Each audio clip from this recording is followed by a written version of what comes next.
Welcome to the Salmon Runs YouTube. Enjoy the video. You begin by choosing a clear mechanic and why it matters. Pick flight, gravity, or rhythm so you can plan obstacles around it. Once chosen, open Geometry Dash Editor and create a new level. Make sure Practice Mode and Object Grid are enabled.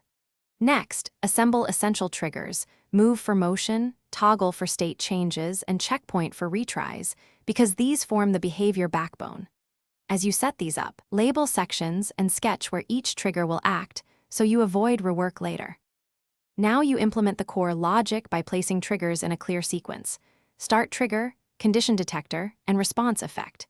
Make sure to use timing offsets and invisible blocks to sync the player with moving platforms or gravity switches, because precise timing prevents unfair deaths.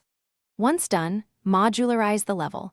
Build and test short segments separately so you can tweak speeds and delays quickly.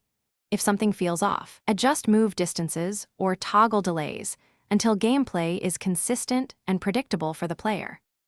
To finish, polish visuals and add audio cues that reinforce the mechanic.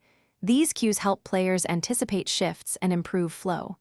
Then run full playtests, preferably several runs, recording where failures happen and why, and make incremental timing tweaks. When you think it's ready, export a practice version so others can test.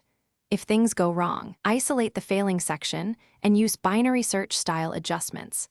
Halve or double delay values until you find a reliable window, then fine-tune for smooth gameplay. Thanks for watching. Consider subscribing if we helped you.